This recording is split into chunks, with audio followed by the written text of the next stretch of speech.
दुनिया लगी हुई है वेपिंग, लड़कियां कर रही हैं। मैं तो सैलून में जाती हूँ, मैं देखती हूँ छोटी छोटी बच्चियां वेपिंग कर रही हैं, पेरेंट्स कुछ कह नहीं रहे। बिल्कुल, बिकॉज उसकी देखिए वजह है ना जी, वेपिंग को आपने एक लेस हार्मलेस, बल्कि हार्मलेस एक बता दिया है, हालांकि ऐसा बिल्कुल नहीं है। वेपिंग जो है हम उसको उतना ही खतरनाक समझते हैं जितना स्मोकिंग है। तो ये तो मीडिया का बहुत रोल होना चाहिए इसमें कि ये बात करे, बल्कि अनफॉर्चुनेटली मीडिया में कुछ ऐसे शोज़ भी, मैं ड्रामे भी देखता हूँ जिसमें ये किया जाता है, उसको दिखाया जाता है। तो वेपिंग जो है, और ये शीशे के बारे में बता दें प्लीज़, क्योंकि मैं अभी किसी के घर गई थी, कोई जानने वाले हैं हमारे, तो उनकी बेटी साथ बैठ के, शी इज़ अनमैरिड, उनके साथ बैठ के तो वो शीशा पी रही थी। मैं तो समझा कर भी आई, मैंने कहा मैं तो सुबह शाम इस चीज़ पे शो करती हूँ, बनता कोई, मगर पेरेंट्स ने कहा नहीं नहीं शीशा कुछ नहीं होता, उसकी नानी भी पीती थी, इसकी दादी भी पीती थी हमारे खानदान में। 1 hour शीशा smoking is equal to 100 cigarette. What? Again, please repeat. 1 hour शीशा पीने का मतलब 100 सिगरेट इनहेल करना। अल्लाह। सो ये एविडेंस बेस्ड बात है, ये हम कोई एक्सपीरियंस बेस्ड बात नहीं कर रहे। और वो भी कर रहे हैं और वो सराउंडिंग वाले को भी इन्वॉल्व कर रहा है। ये याद रखें कि स्मोक आप बाहर एक्सेल कर रहे होते हैं, तो इसमें तो कोई दो राय नहीं। एक और जहालत है, कुछ लोग कहते हैं हम अंदर इनहेल नहीं कर रहे, फिर ये क्या होता है? देखिए, आप अंदर इनहेल नहीं कर, ओरल कैविटी काफ़ी बड़ी, अब्जॉर्ब वहाँ से भी हो जाती है, ठीक है। और ये उनकी बात है जो पहले 1-2 महीने की बात होती है, उसके बाद इनहेल भी होता है और डीप इनहेलेशन भी होती है, ठीक है। डॉक्टर साहब, ये एलर्जी और ये जो वायरल इन्फेक्शन होता है, इसमें इसकी जो अलामात होती है उनमें क्या फ़र्क होता है? पता कैसे चलेगा कि वायरल है इन्फेक्शन या फिर हमें एलर्जी सी हुई है? देखिए, जब एलर्जिक सिम्टम्स होंगी ना, तो उसमें फीवर नहीं होना चाहिए। अच्छा, ठीक है, बस इन दोनों में इन्फेक्शन जब भी आएगी तो फीवर एक इम्पॉर्टेंट कंपोनेंट है इसका। अच्छा, ठीक है। एलर्जी को हम थोड़ा सा मैं इसको एलेबोरेट करना चाहूँगा कि हम एलर्जी और एस्थमा जो है इसको एक दूसरे से सेपरेट कर देते हैं, हालांकि ये एक ही चीज़ के ऑलमोस्ट दो नाम है। एलर्जी या एलर्जन ऐसे फैक्टर हैं जिनसे आपकी कुछ अलामत भर जाती है। जैसे कुछ लोग जो हैं, जैसे आप बता रहे हैं कि जब मौसम बदलता है तो लोगों को नज़ला, ज़ुकाम, छींके, केरा गले में गिरना होता है, ये मौसम की एलर्जन से डेवलप हुआ। अब यही प्रॉब्लम जब लंग्स के अंदर डेवलप हो जाते हैं तो उनको खांसी आती है, सांस में सीटों की आवाज़ आती है, चलने से सांस का फूलना होता है, और या उनको सांस का फूलना, खांसी, सीटों की आवाज़ का आना, ये जो सिम्टम्स हैं ये उसको दमे की तरफ लेके जा रही है। लेकिन स्टार्ट इसका एलर्जन से होता है, किसी चीज़ के एक्सपोजर से हो रहा होता है, और दोनों को लोग सेपरेट कर देते हैं कि नहीं जी हमें एलर्जी है, हमें एस्थमा नहीं। हालांकि इफ़ यू हैव एस्थमा तब आप में ये प्रॉब्लम डेवलप होगी ना। अब अपने सराउंडिंग में भी आप गौर करें, हर शख्स को ये अलामत नहीं हो रही, कुछ स्पेसिफिक ग्रुप है जिनमें ये अलामत ज़्यादा होती है।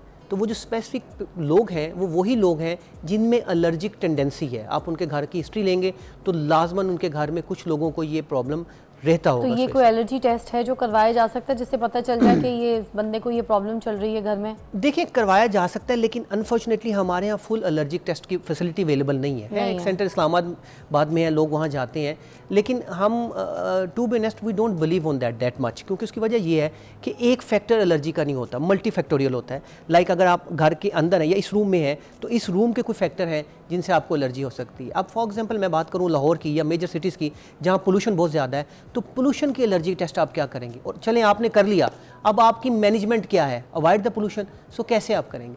सो अगर आप बाहर रहते हैं तो वहाँ पे एक टैबलेट अवेलेबल है जो हम ज़बान के नीचे रखते हैं, उसको कहते हैं सबलिंगुअल इम्यूनोथेरेपी। हमारे यहाँ वो फैसिलिटी अवेलेबल नहीं है, ठीक है। और कॉमन एलर्जन हम सबको आइडिया है। अगर आप कॉमन एलर्जन की बात करें तो जैसे हम ये कहते हैं कि डस्ट माइट हो गया, कारपेट हो गए, और पेट्स हो गए जिसमें कैट भी है, वाली चीजें, डस्ट के कपड़े एंड ऑल दैट, जिसमें बिल्लियों का बहुत इंपॉर्टेंट रोल है। पेट्स हो गए हैं, लव बर्ड्स हो गए। सर एक ब्रेक लेनी पड़ेगी, ब्रेक के बाद दोबारा ज्वाइन करते हैं। हम एलर्जी के ऊपर भी बात करेंगे और आपकी कॉल्स भी शामिल करेंगे, और आज हम ये वायरल इन्फेक्शन और मौसमी इन्फेक्शंस जो है उसके ऊपर बात करें। डॉक्टर इरफान हमारी रहनुमाई कर रहे हैं। मुझे बताइएगा, ये जो फ्लू से बचाव के लिए कौन सी ऐसी वैक्सीन्स होती हैं जो अगर हम पहले से लगा लें और हम बचत कर लें, तो प्लीज़ एक्सप्लेन ज़रा लोगों को। बहुत अच्छा सवाल है जी। वैक्सीनेशन जो है, दो चीज़ें मैं समझता हूँ कि अब हमें ना करनी पड़नी है अपनी ज़िंदगी में। आफ्टर कोविड हमें समझ लेना चाहिए, एक हमारी लाइफस्टाइल मॉडिफिकेशन है, सेकंड है vaccination for the prevention of these viral illnesses.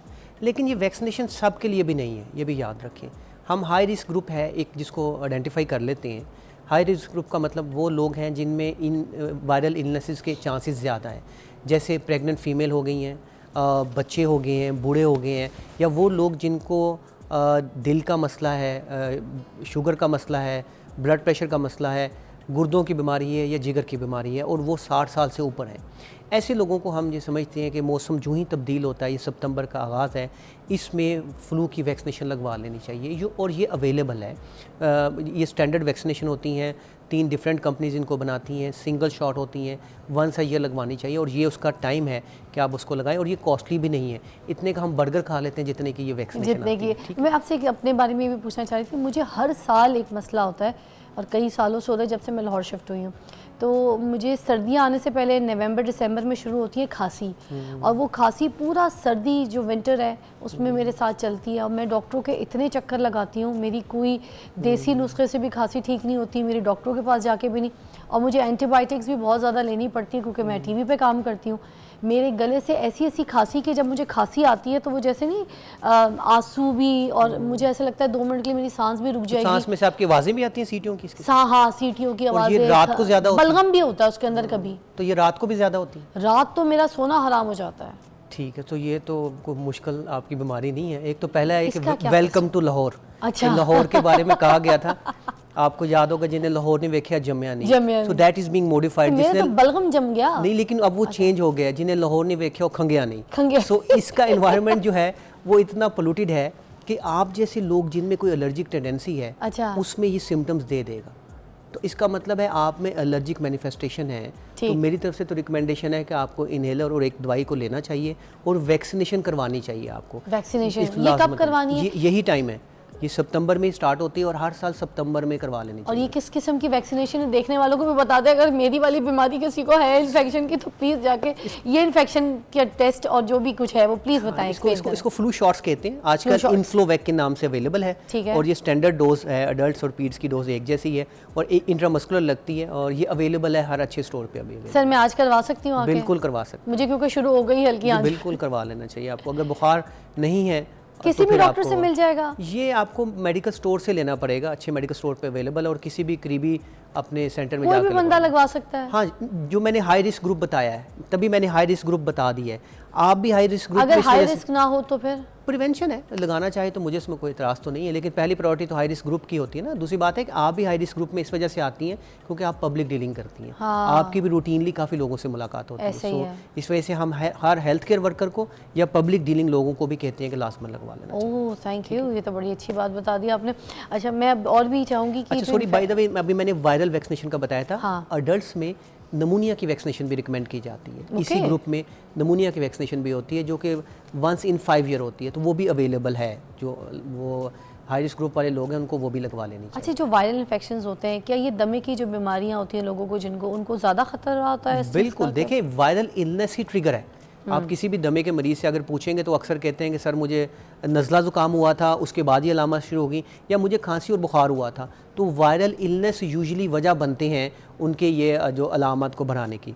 इसमें तो विदाउट एनी सेकंड थॉट ये बात बिल्कुल क्लियर है कि वायरल इलनेस मेन वजह है इनके ट्रिगर होने की। और कौन सी ऐसी अलामात हैं जो आपको लगता है कि बहुत ज़्यादा सीवियर हो जाती हैं और आपको लगता है कि किसी बीमारी की शक्ल इख्तियार कर लेंगी और इसको देखना, इसको ट्रीट करना सबसे ज़्यादा इंपॉर्टेंट? तो आपने खुद ही बता दी बाय द वे, जो आप बता रहे थे अलामत। जैसे देखें खांसी का होना, सांस में सीटों की आवाज़ का आना, सांस में तंगी होना या चलने से सांस का फूलना, और ये specifically late night early morning कभी हो और कभी ना हो। अच्छा, ये जो है इसका मतलब है कि you are suffering from a disease जिसको हम एस्थमा लेबल कर सकते हैं। अच्छा। ठीक है, इसके आगे कुछ एक आध टेस्ट हम करवाते हैं टू रिकन्फर्म वेदर की ये डिजीज है कि नहीं है, लेकिन अलामत बड़ी क्लासिकल है। जैसे आपने डॉक्टर साहब बाद में तो मैं बिल्कुल ठीक हो जाती हूँ, ये सर्दियाँ खत्म होती हैं, ठीक जाड़े पे आती हैं बीमारी। ये सर्दियाँ जो है ये टेस्टर हैं आपका। अच्छा, ये टेस्ट है, आपके लंग्स में कोल्ड एयर जाती है, साथ आपके एलर्जन होते हैं, तो आपका लंग जो है ना वो सिम्टम देना शुरू होता है। और फिर आप लाहौर में आई हैं तो ये बढ़ गया, ऐसा ही है ना। हाँ, तो लाहौर में ऐसा क्या है, इन्वायरमेंटल है फैक्टर। आप जो जिन सीज़न की बात करें, आपको विजिबल स्मोक होती है थ्रू आउट द ईयर भी ये रहती है, लेकिन इस वक्त वो ज़्यादा विजिबल हो जाती है। साथ कोल्ड एयर है, आप जब इनहेल करेंगे तो आप प्रोन हो जाते हैं। अच्छा। क्योंकि आप कराची में अगर रहते हैं वहाँ पे इतना कोल्ड एयर नहीं होती, तो आप इतने ज़्यादा एक्सपोज नहीं होते। तो इसमें बगैर सोचे समझे, ये कोई ऐसी कोई अनयूजुअल बीमारी आपको नहीं होगी कि दुनिया में किसी ने नहीं देखी, लेकिन एक्सेप्ट करना ज़रूरी है कि इसको एलर्जी का नाम ना दें। अगर ये जो सिम्टम जो आप बता रही हैं कि खांसी है, सांस में सीटों की आवाज़ है, ज़्यादातर रात को अर्ली मॉर्निंग है और कभी होती है और कभी बिल्कुल ठीक हो जाती है, यही आपके वर्ड है ना। उन लोगों को करानी है। ये जो लोग हैं इनको वैक्सीनेशन भी करानी चाहिए और ये हम इसको मोस्ट लाइकली अस्थमा डिक्लेयर कर सकते हैं। डॉक्टर साहब ये हमेशा के लिए ठीक हो जाता है जिन लोगों को ये इश्यूज हो रहे हैं? हाँ जी, छोड़ दें लाहौर। अच्छा, देखिए एक चीज़ को आपको सोचना पड़ेगा, इस बात को to be on lighter note मैं बात कर रहा हूँ, लेकिन इसको समझें। हमने इस वक्त इस सारे ग्रीन लैंड को कंक्रीट लैंड में कन्वर्ट कर दिया है और इतनी पोल्यूशन है कि आपको मैंने आज बताया कि 170 है लोअर का एयर क्वालिटी इंडेक्स। आपने कभी सोचा कि 170 पे आप सांस ले रही हैं?